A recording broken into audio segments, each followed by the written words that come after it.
आम जनता को बड़ी राहत मिली है, जिसका मैं आपको बता दूं, इससे आपको बड़ी राहत ये मिली है कि अब 1 करोड़ परिवारों को है जो हर महीने 300 यूनिट फ्री बिजली दी जाएगी। यानी कि आपको मैं बता दूं कि अब लोग परेशान हैं तो अपने बिजली के बिलों से, जो हजारों से लेकर लाखों के बीच लोगों के आ रहे हैं, बिजली बिल से लोग इतने ज्यादा परेशान हैं कि लोग ये समझ नहीं पा रहे हैं कि इतनी बिजली तो हम खर्च भी नहीं करते हैं जितनी हमें देनी पड़ती है।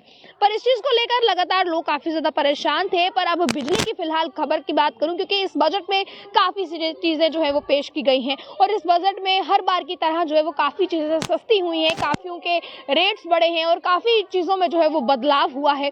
पर मैं आपको बता दूं, फिलहाल अभी हम सिर्फ अगर बिजली की बात करें तो 1 करोड़ परिवारों को अब सरकार जो है वो हर महीने 300 यूनिट बिजली फ्री देगी। अब इसकी पूरी क्या खबर है, इस पूरी खबर की ओर रुख करते हैं। सबसे पहले आप वीडियो को ज्यादा से ज्यादा शेयर कीजिए ताकि तमाम लोगों तक ये खबर पहुंच सके और किस तरह से वो बजट 2024-25 को देखते हैं, अपनी राय रख सके। मैं आपको बता दूं, बजट भाषण में वित्त मंत्री निर्मला सीतारमण का रूफटॉप सोलर स्कीम को भी ऐलान किया गया है। इसको लेकर भी उन्होंने ऐलान किया और उन्होंने इसमें कहा कि स्कीम के तहत जो है वो 1 करोड़ परिवारों को जो है हर महीने 300 यूनिट बिजली फ्री मिलेगी और इसी के साथ पीएम की इस योजना के तहत इसका फायदा जो है वो लोगों को भी मिलेगा। और ये कहा गया है कि पीएम नरेंद्र मोदी ने 22 जनवरी को इसके बारे में मीटिंग की थी, जिसके बाद इस स्कीम का ऐलान हुआ था। और अभी फिलहाल की मैं बात करूं तो बहुत सी चीज़ें जो हैं वो इस बजट में पेश की गई हैं, जिसमें कई चीज़ों दर जो हैं उनमें बढ़ोतरी की गई, कईयों में गिरावट भी दर्ज की गई और अलग अलग चीज़ें जो हैं वो इसमें पेश की गई हैं। पर जिस बीच अब आम जनता की मैं बात करूं फिलहाल, तो इस बजट भाषण में वित्त मंत्री निर्मला सीतारमण ने ये लोगों को तोहफा दिया है कि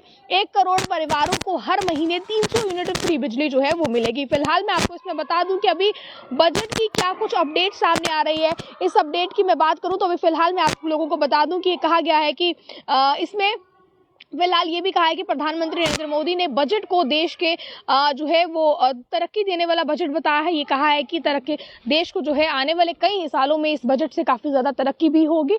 और फिलहाल मैं आपको ये भी बता दूं कि इसे तरक्की देने वाला बजट बताया और कहा है कि फिलहाल लोगों को इससे ज़्यादा जो राहत मिल रही है, लोग सबसे ज़्यादा इस चीज़ से खुश होंगे क्योंकि इस बजट में जो चीज़ें पेश की गई हैं वो आम जनता की ज़िंदगी से जुड़ी हैं, जिसका सीधा असर आम जनता पर पड़ेगा और काफ़ी ज़्यादा सहूलियत भी जो है वो लोगों को इससे मिलेगी। आप लोग किस तरह से देखते हैं, आप लोग भी बताइएगा। और इसमें मैं खास बात आपको ये भी बताऊं कि वित्त मंत्री ने इस बजट में ये भी कहा है कि जिला अस्पताल जितने भी हैं उनको मेडिकल कॉलेज में जो है वो तब्दील किया जाएगा। और इसके बाद आपको ये भी बताएं, ये भी कहा है कि कमेटी बनाई जाएगी इसके लिए।